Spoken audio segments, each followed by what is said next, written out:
Alright, so I started off number 1 by writing the reference points for a quadratic, and the only transformation is the plus 4, the k, so that means the y's are increased by 4, and so you see that right here. So we plot the points negative 1, 5,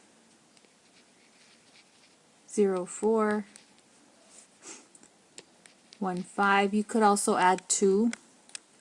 You know, I could have added 2 here, 2, 4. So that would have been 2, 8.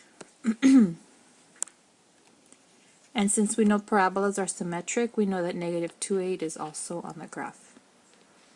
And then you connect the points. So it's only asking you to graph, it's not asking you anything else, so this one's done. Alright, so number 2, the transformation here is h to the right, so 1 unit to the right, so you see that right here. So I took the 3 reference points and I added 1 to all the x's.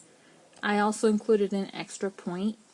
Again, adding the 1 to the x gave you 3, 4. Okay, so let's go ahead and plot this. So you have 0, 1, 1, 0, 2, 1, and then 3, 4. And again, because parabolas are symmetric, you know that negative 1 is also at 4, because there's a line of symmetry right here. Okay, so then just connect the points, and you're done with that one.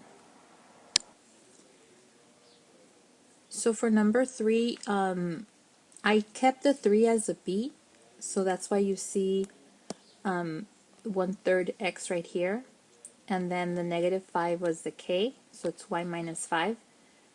Again, here are the 3 reference points that we start with. So these are the transformations. I multiplied all the x's by 1/3 and I subtracted 5 from all of the y's, and this is what you get.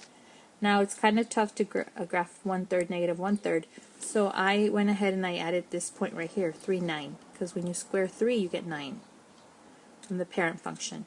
So 3 times 1/3 is 1, and 9 minus 5 is 4. Okay, so I'm going to go ahead and plot those points. I'll start off with 0, negative 5, and 1, 4. So I know that parabolas are symmetric, so negative 1, 4 is also on the graph.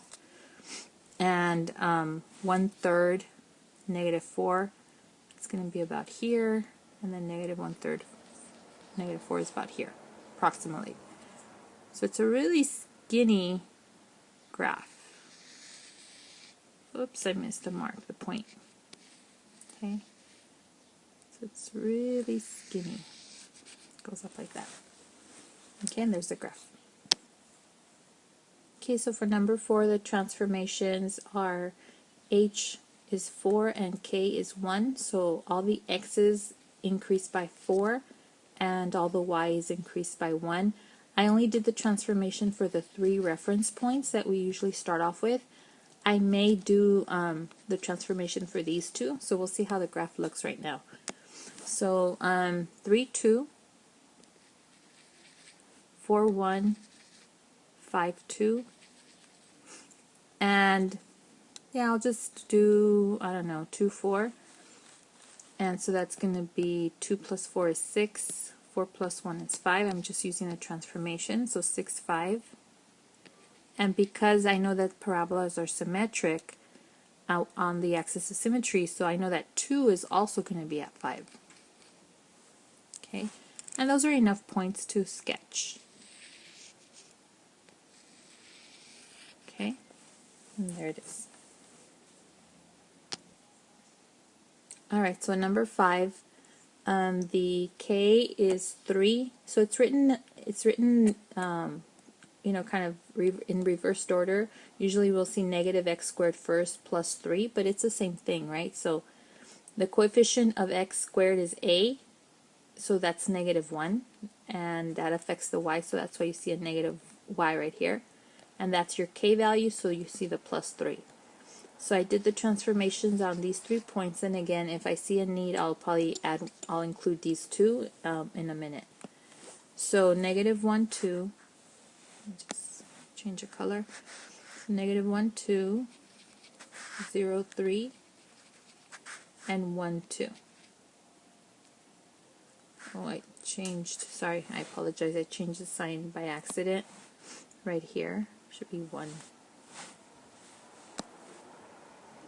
Because the sign doesn't change on the x. Okay? So, negative 1, 2, 0, 3, and 1, 2.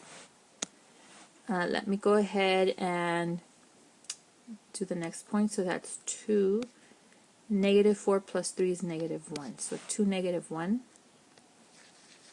So then I know that negative 2 is also negative 1. Okay, and that's enough for plotting the graph, the parabola. So it goes this way and this way. And that's your, and so it's reflected, it's upside down because the A is negative. Alright, so number 6 is asking for the vertex and x-intercepts. The way it's written, you could think of it in either vertex form or standard form. It could actually go either way. So if I look at it in terms of vertex form, I see that h is 0 because there's nothing added or subtracted to the x, and k is negative 7. So the vertex would be 0, negative 7. If you want to do the negative b over 2a, you could. B is 0, so that'll give you the 0 that we got here. And then you would just plug that into the equation and you get your negative 7. So here's your vertex. Okay? Now the x-intercept, remember you set the y equal to 0, and then you solve for x. So I'm going to add 7. And so I get 7 equals negative 16x squared, divide by negative 16. So then I have x squared equals negative 7/16. When you take the square root, you cannot take the square root of a negative number and get a real number. So this does not exist in the real numbers.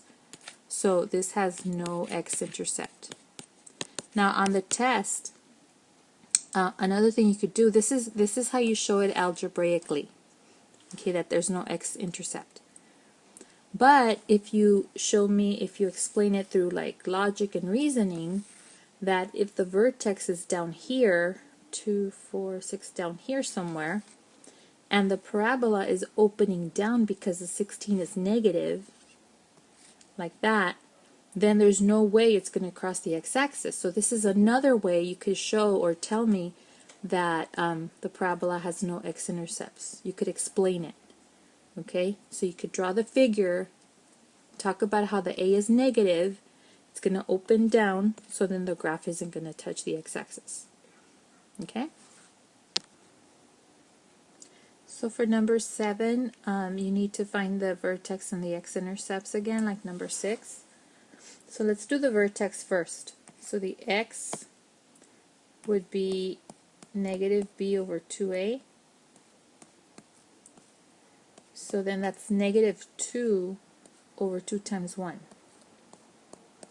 So that's 2 over 2, which is 1. So you evaluate the function at 1, f of 1. That's 1 squared plus 2, so that's 5. So then that's 1 squared plus 2 times 1. I know I did it backwards, but it's okay, same answer. That's going to give you 5. So the vertex is 1, 5. Okay? And you know that at 1, 5, it's going to be right here somewhere, and it opens up. It's going to have no x-intercepts. So this one has no x-intercepts. Okay? Well, I'll stop it right here.